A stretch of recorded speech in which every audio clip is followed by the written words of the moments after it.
Go back to the jungle you came from. The sentence didn't sound human. It cracked through the marble lobby like a whip, splitting the room into silence and shame. Conversation stopped mid-word. The air conditioning hummed louder than anyone dared breathe. Paul Henderson, the branch manager in a red blazer that screamed power more than taste, stood towering over a woman on her knees. A cleaning cart lay overturned beside her, bottles and towels scattered like fallen witnesses. She looked up, not pleading, not angry, just still.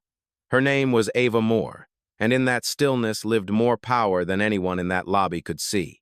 Paul pointed down at her, eyes blazing with something colder than authority. This building is for professionals, not imposters pretending to work here. Pick up your junk and get out before security drags you out. The words were acid. They didn't burn him, they burned everyone who heard them. Ava gathered a broken spray bottle, her hands steady, her voice quiet enough that only the nearest people could hear. Is that how you speak to everyone who cleans your mess? He laughed, short and sharp. Only the ones who don't belong. For a heartbeat, no one moved. Then a young intern near the elevator lifted his phone, the red record light flicking on like a conscience coming to life. A receptionist whispered, "Oh my God, he didn't just say that." But Paul kept talking, his voice rising, feeding on the discomfort. You people walk in here like you own the place. Ava straightened, one knee on the cold tile, eyes locking onto him. Maybe one day we will. He scoffed. Not in my lifetime. Before we continue, where are you watching from? Drop your city or country in the comments below. And if you believe in dignity and justice, hit like and subscribe.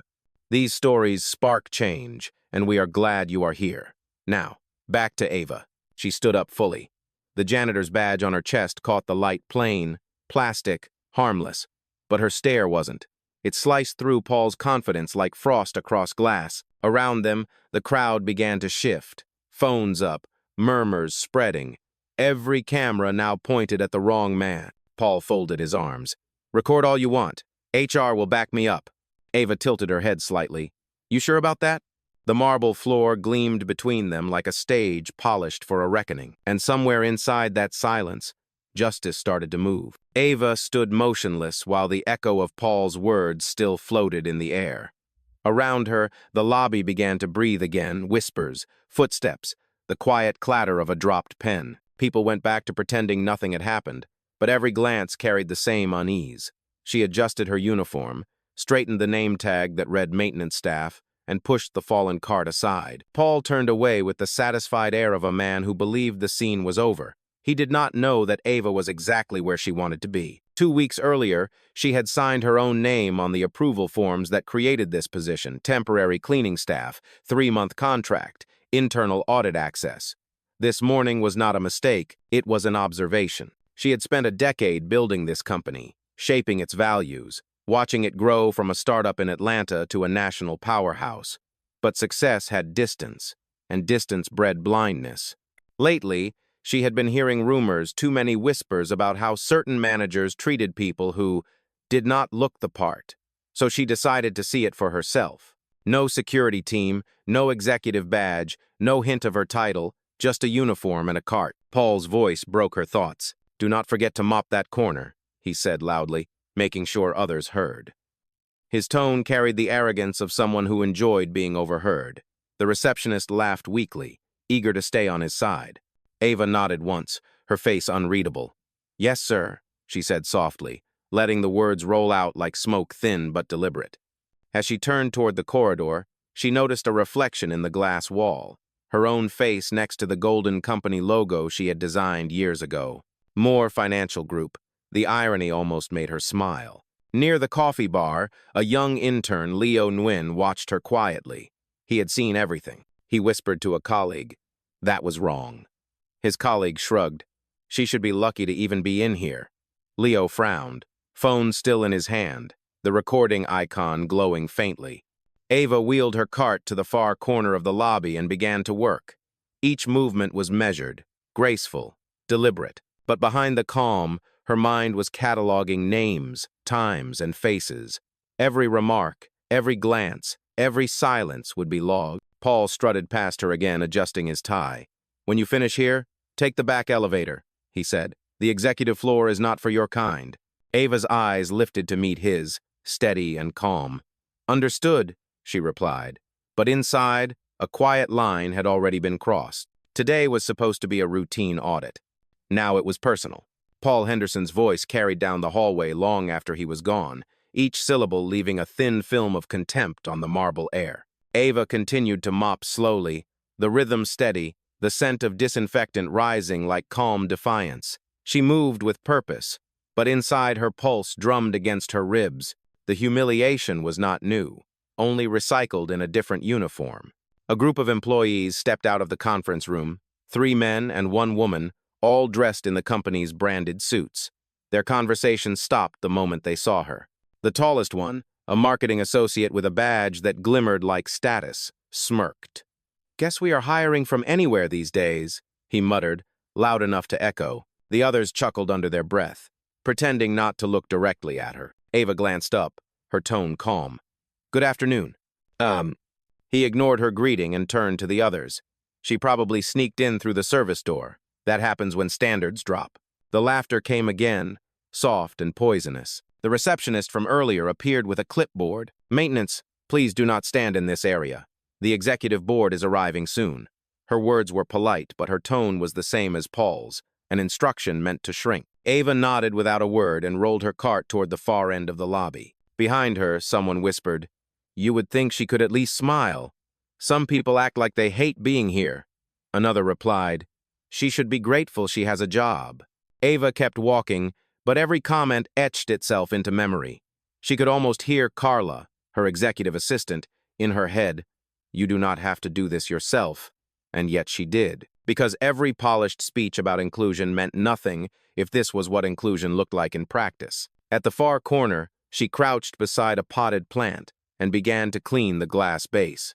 The reflection showed a different picture now. Employees gossiping, Paul gesturing arrogantly, the receptionist rehearsing a fake smile for incoming clients. It was a performance, and she was documenting every act. Then, an older man in a maintenance jacket approached quietly. His name tag read Gerald, facilities supervisor. His voice was low, respectful. "You are new here, right? Do not let them get to you. They talk to me the same way. Always have." Ava looked up, meeting his tired eyes.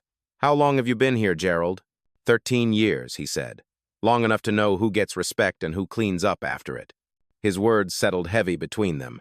She nodded slowly. "Thank you," she said. He gave a small, knowing smile. "Keep your head down. It is easier that way." Ava straightened her back. Sometimes the only way to fix what is broken is to look it in the eye. Gerald's brow furrowed as if trying to understand what she meant.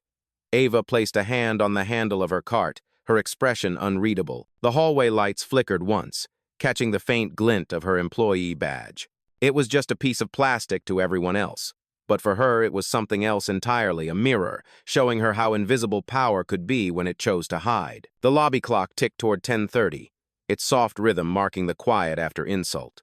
Ava wiped her hands on a folded cloth, her face composed, her breathing even. The humiliation had not faded, but she refused to let it echo in her voice. Paul Henderson lingered near the reception desk, sipping coffee from a porcelain mug that probably cost more than her entire cart of supplies. Every few minutes, he glanced her way, as if making sure she stayed in her place. He smirked when their eyes met. "You missed a spot," he said, pointing to a perfectly clean section of floor. The receptionist laughed too loudly, a nervous sound that made the space feel colder. Ava did not respond. She simply lowered the mop again, letting the soft sound of water fill the silence that followed. Her calmness unsettled him. Bullies thrived on reaction, and she offered none. Her stillness became a mirror he did not want to see himself in. Paul's jaw tightened. "Do you even understand English?" he said, louder this time, drawing glances from nearby employees. Ava straightened slowly. Her tone was polite, almost gentle. "Perfectly, sir." Paul blinked, not expecting her to answer at all. "Then act like it," he snapped. At the far end of the lobby, Gerald the supervisor paused mid-step, his shoulders tensing. He had heard this tone before and recognized the danger of speaking up. He stayed silent, his loyalty and fear locked in quiet conflict. Ava resumed her work. Each stroke of the mop became deliberate, controlled, rhythmic. Beneath her breath, she counted seconds, 5, 10, 15, long enough for her pulse to settle and her strategy to surface. This was not the first time she had faced arrogance. It was simply the first time she faced it here, under her own roof. She lifted the mop, wrung it carefully, and looked at Paul again. "Would you like me to polish your reflection while I am at it?" she asked softly. The words were polite but edged like glass. The receptionist's smile faltered. Paul frowned. "What did you say?" Ava's expression did not change. "The floor is already spotless. Maybe the problem is the mirror." He stepped closer, face flushed. "Watch your tone." "I always do," she said. The exchange drew quiet attention. Two interns near the elevator pretended to check their phones but kept watching. The air felt charged, every sound sharp enough to cut. Paul exhaled sharply, forcing a laugh. "You are lucky I do not write you up for insubordination." Ava tilted her head. "You should. It would make the paperwork interesting." He froze for a moment, uncertain whether she was mocking him or testing him. Then, unable to regain control of the moment, he turned away. "Just stay out of sight when the board arrives," he muttered. Ava watched him go. Her hands were steady again, her mind clearer than ever. She whispered under her breath, too low for anyone else to hear. "Power never disappears. It just waits for the right moment to stand." The clock above the lobby chimed once. Somewhere in the distance, her phone buzzed softly inside the pocket of her uniform, a silent reminder that this was only the beginning. The sound of the elevator broke the silence. A soft chime, followed by the slide of polished metal doors. 3 clients stepped out, 2 men in gray suits and a woman carrying a leather portfolio. Their presence shifted the air. Conversations hushed, chairs straightened, smiles appeared like masks rehearsed for years. Paul Henderson rushed forward, voice bright again, switching from cruelty to charm in half a heartbeat. "Welcome, gentlemen, Miss Rivera," he said warmly. "Please, allow me to escort you to the conference suite." His tone dripped with false courtesy. The guests nodded politely, not noticing the tension that still clung to the room. Behind them, Ava quietly gathered her cleaning supplies. She moved toward the far wall, staying invisible. But one of the guests, a man with salt and pepper hair, glanced her way. His brow furrowed. "You have staff cleaning during client meetings?" he asked. Paul laughed awkwardly. "Just a temp worker. We try to keep things tidy." His voice lowered a shade too quickly, sharp around the edges. "She will be out of the way in a moment." Ava heard it but did not flinch. Instead, she turned slightly, her gaze brushing across the clients before landing back on her mop. She could feel the scrutiny, the judgment, the polite discomfort of people who preferred injustice remain unseen. At the reception desk, the young intern Leo Nguyen watched from behind his monitor. His phone was still recording quietly in his lap. The red light blinked against the polished surface, tiny but defiant. He whispered to himself, "Someone needs to see this." The clients followed Paul down the hallway, but their whispers floated back, half curiosity, half unease. "He did not need to talk to her like that," one murmured. It looked bad. Ava straightened the handle of her cart, aligning it perfectly with the corner tiles. She had built this company on precision. Every number, every policy, every employee mattered. Yet standing here, unseen, she realized how easily people turned their backs when dignity did not wear a title. Across the room, the receptionist turned to a colleague. "The janitor should have been gone before clients arrived," she said under her breath. The colleague nodded. "Paul is right to keep standards high." Ava's jaw tightened, but her voice remained even. "Standards are good," she said quietly. "It is the double ones that ruin a company." "Huh." The receptionist froze, pretending she had not heard. Leo looked up from his desk. "Ma'am, are you okay?" he asked softly. His question hung in the air longer than he expected. Ava gave him a faint smile. "I am fine. Thank you." Paul's voice echoed from the conference room down the hall, confident and unshaken. He was talking about leadership, about respect, about company values, the irony twisting every syllable into something bitter. Ava stood still for a long moment, listening. Her reflection shimmered in the glass wall beside her uniform plane, hands steady, eyes calm. To anyone else, she was invisible. But inside that stillness, something had begun to move. The meeting room door opened again, and Paul Henderson's laughter rolled out like false music. He walked back into the lobby, his voice booming for everyone to hear. The board loved the presentation. That is how leadership works, people. Confidence. He glanced directly at Ava as if to remind her who held the power here. Some of us lead, some of us clean. A few employees chuckled. It was not genuine laughter, only survival noise. The receptionist pretended to check her computer screen, avoiding eye contact. Ava did not look up. She wrung out the mop head slowly, each twist deliberate, each drop hitting the bucket like a quiet metronome counting down to something inevitable. Paul walked past her and stopped near the elevator where two junior staff members stood whispering. "Make sure that hallway is spotless before the investors arrive," he said, his voice sharp again. Then he turned to Ava, his tone laced with mockery. "You heard that, right? Even you can understand basic instructions." She nodded once. "I heard you." "Good. Then maybe you can start cleaning that window before the next meeting. It is embarrassing to see streaks when the sun hits." The window was already spotless. Ava looked at it, then at him. "Sometimes the problem is not the glass," she said quietly. Paul frowned, not sure whether she had insulted him. "Do your job, not philosophy," he snapped. Across the lobby, Leo Wynn lifted his phone again. The lens caught Paul's smirk, the half-circle of staff pretending not to see, and the woman standing calm in the center of it all. The recording light blinked steadily, like a heartbeat that refused to die down. The tension thickened. Two clients waiting near the elevator exchanged glances. One whispered, "Is this how they talk to staff here?" The other shrugged. "He is management. Maybe she made a mistake." The words cut through Ava like cold air. Gerald, the maintenance supervisor, stepped forward hesitantly. "Mr. Henderson, she already cleaned that area," he said. "Maybe let her finish the schedule." Paul turned on him instantly. "Do not tell me how to manage my staff, Gerald. You are lucky to have a job here at all." The insult hung heavy between them. Gerald backed away, muttering an apology that tasted like surrender. Ava set the mop aside, her face calm but her shoulders straightening. "Sir," she said softly, "you do not have to speak to him that way." Paul's head snapped toward her. "Excuse me?" "Respect is not optional," she replied. Her tone was steady, not raised, but it landed like thunder. The room went silent. Even the receptionist froze, her hand halfway to the keyboard. For the first time, Paul looked uncertain. "You are way out of line," he said. Ava met his eyes. "Maybe the line is the problem." He stepped closer, his voice dropping to a growl. "You do not know who you are talking to." She did not move. "Neither do you." Oh. For a full heartbeat, the entire lobby stood still, every phone, every whisper, every pretense of hierarchy suspended in the heavy air between a manager who thought he ruled and a woman who already did. Paul Henderson's face reddened, a flush creeping up from his collar. His authority, so effortless a moment ago, now trembled like glass under pressure. "Security," he barked suddenly, voice too loud for the quiet lobby. "I am done with this nonsense.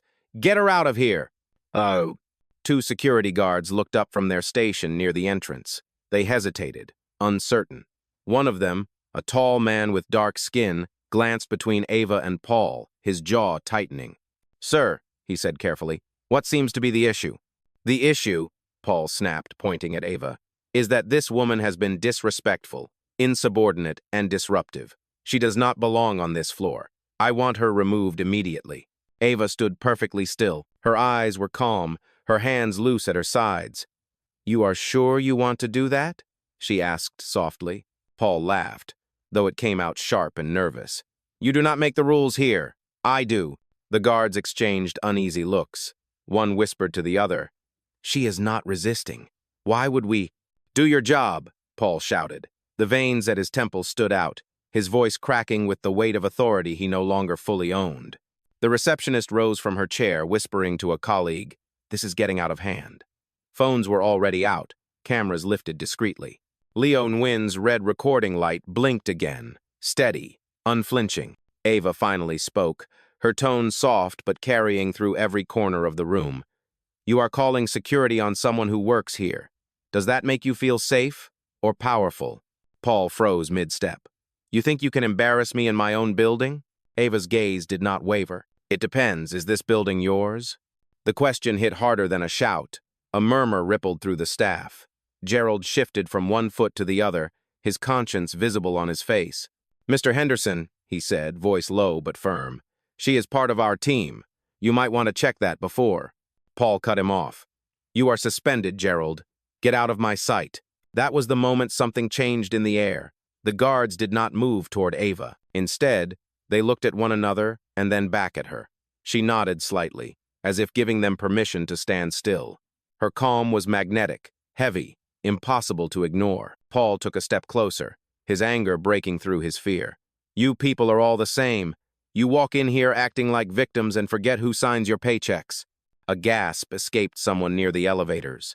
The words were too sharp, too raw, impossible to take back. Ava's voice dropped lower, each syllable steady. That sentence, she said, is going to cost you more than your pride. Paul's hand twitched toward his phone, as if trying to reclaim control by calling anyone to back him up.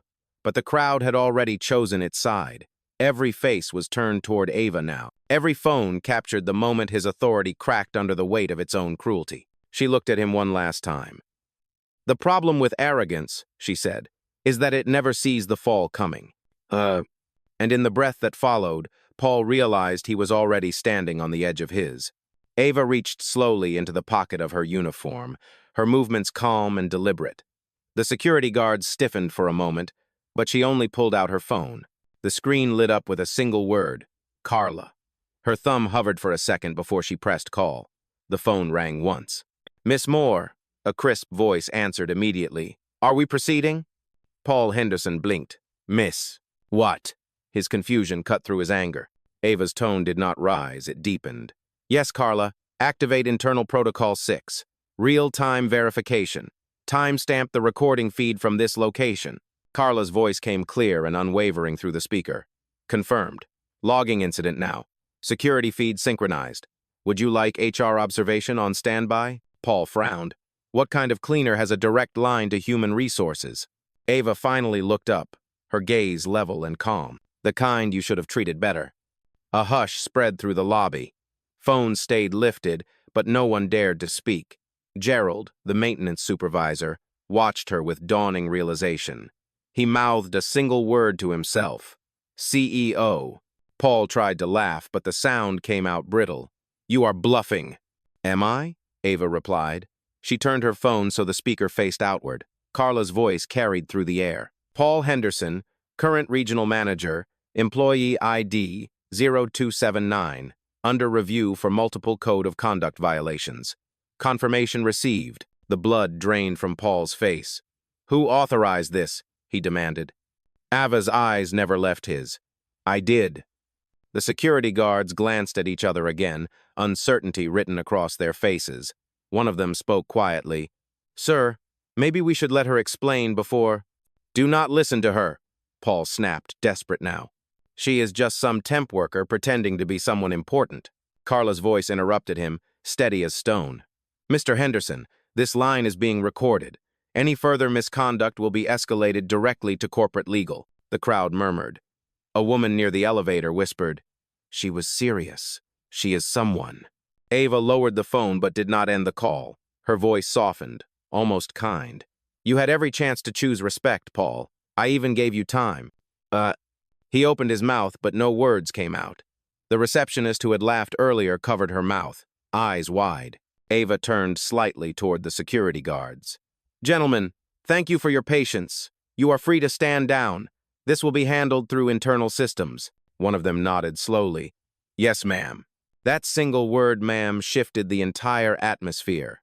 The balance of power, once invisible, now tilted clearly in her direction. Paul took a shaky step back. This is not possible. You cannot just walk in here and... Ava interrupted gently. And what? Demand dignity. That should have been the easiest part of your job. He stared at her like he was seeing her for the first time. Around them, the lobby pulsed with silence. Every heartbeat, every breath, every recording phone bore witness to a truth too big to hide now. Ava looked down at the puddle near her cart, the reflection rippling in the bright light. It takes only one drop, she said softly, to show how deep the cracks go. Then she turned her gaze back to him. Now, Mr. Henderson, let us see how deep yours are. Paul Henderson's lips parted, but no sound came out. The man who had filled the building with noise now stood speechless, surrounded by the very people who had once laughed at his cruelty. The phones, still lifted, captured every flicker of fear across his face. The red recording lights reflected in his eyes like judgment itself. Ava raised her phone again. Her voice was measured, precise. Carla, Confirm my identity to all present. Display authorization on the main lobby monitor. Confirmed, Carla said through the speaker. A second later, the company logo appeared on the wall screen behind the reception desk, followed by text in bold white letters, Ava Moore, Chief Executive Officer, Moore Financial Group. Gasps erupted from every corner of the lobby. The receptionist covered her mouth, whispering, "Oh my God." Gerald dropped the rag in his hand. Even the guards took a small step back, their expressions turning from confusion to awe. Paul turned around slowly, his eyes tracing the letters on the screen as if reading them could somehow make them untrue. "That is impossible," he muttered. "You are lying. This is a trick." Ava took a step forward. "No, Mr. Henderson. What you saw as weakness was discipline. What you dismissed as silence was control. I do not raise my voice to be heard. I build the places where people have to listen." The words landed heavy, not shouted, but undeniable. Leo Nguyen stood from his desk, phone still in hand, and said quietly, "She is the CEO. I knew it." He turned the camera back toward Paul, capturing the manager's disbelief. The comment section on his live stream was already filling with messages. "This is incredible. He is finished. Justice looks like this." Ava moved closer, her footsteps steady on the marble floor. "Do you remember what you said to me, Paul? You said some of us lead and some of us clean." She paused, letting the silence stretch. "But leadership is not about position. It is about character, and right now, you have none left to show." Paul tried to regain composure, straightening his blazer. "You cannot humiliate me in front of clients. This will ruin everything." Ava's eyes narrowed slightly. "You already did that yourself. I am simply giving your consequences a name." The receptionist's voice trembled. "Miss Moore, I did not know." Ava turned to her, expression calm. "That is exactly the problem. No one ever asks who they are speaking to until it is too late." The elevator chimed again. More employees stepped out, drawn by the noise. Their faces froze as they saw the display on the wall. The power dynamic of the entire floor flipped in an instant. Everything that had been invisible was now visible, undeniable, recorded. Paul took one last desperate step toward her. "You cannot fire me for this." Ava tilted her head slightly. "Watch me." She turned her phone toward the screen. "Carla, begin the removal process. Effective immediately. Access suspension. Email lockout. Full audit." Carla's voice came through, efficient and unwavering. "Processing now." Paul's badge buzzed in his pocket. The red light flashed twice, then died. His digital identity, his access, his authority vanished in a single breath. The crowd stood in silence. Ava lowered her phone and said quietly, "Next time you decide who belongs, remember this moment." The sound of her words lingered longer than any applause could have. Paul Henderson stared at his badge as if willing it back to life. The tiny red light that had once signaled authority now stayed dark, a silent confirmation that his power was gone. His fingers trembled around the plastic card. "This cannot be happening," he whispered, more to himself than anyone else. Around him, the crowd stayed still. The receptionist lowered her head, her earlier arrogance dissolving into quiet shame. Gerald looked from Ava to Paul, unsure whether to speak or stay silent. Even the security guards stepped back a pace, their stance shifting from obedience to respect. Ava's phone remained in her hand, but her attention was entirely on Paul. "You built your comfort on fear," she said softly. "You thought the loudest voice meant the strongest truth, but strength does not shout, it stands." Paul's knees weakened. He looked around for support, but no one stepped forward. The same employees who once echoed his laughter now avoided his eyes. Behind him, the large monitor still displayed Ava's title, her name shining above the company logo. The moment had become bigger than either of them. It was a mirror for everyone watching. Leo Nguyen lowered his phone slightly, his voice trembling with awe. "This is what accountability looks like," he whispered. Ava turned to the crowd. "Let this be clear," she said. "Power without respect is a temporary illusion. It disappears the moment truth arrives." She looked back at Paul one last time. "You just met yours." He said nothing. The sound of the lobby clock filled the silence, each tick marking the exact second his reign ended. The tension in the lobby did not fade. It transformed. What had been fear a moment ago now shifted into quiet reckoning.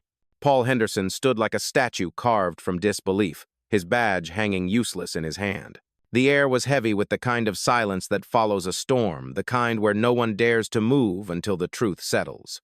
Ava finally broke that silence. "Carla," she said calmly, "initiate the disciplinary protocol for the involved personnel." Carla's voice came through, professional and unshaken. "Confirmed. Please specify names for immediate action." Ava's eyes swept across the faces around her, the receptionist, still pale, the employees who had laughed, the ones who had stayed silent. "Begin with Paul Henderson, regional manager. Effective termination. Then include those who enabled his conduct." She paused deliberately before continuing.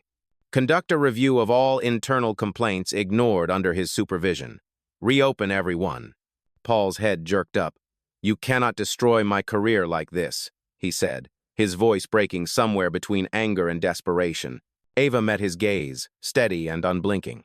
"I am not destroying your career, Paul. You did that the moment you decided to confuse authority with cruelty." Carla spoke again through the speaker. "Actions confirmed. Access revoked. HR notified. Legal review in progress." Ava lowered the phone, ending the call. The crowd around her remained frozen, the weight of the decision pressing on everyone equally. Gerald took a tentative step forward. "Ma'am," he said quietly, "thank you." She turned to him, her voice softening. "Do not thank me, Gerald. Just remember what respect feels like, and make sure it never disappears again." The receptionist swallowed hard, her voice small. "I am sorry, Miss Moore. I should have said something." Ava looked at her for a long moment. Saying nothing is what makes cruelty grow. But learning from silence, that is how we change it.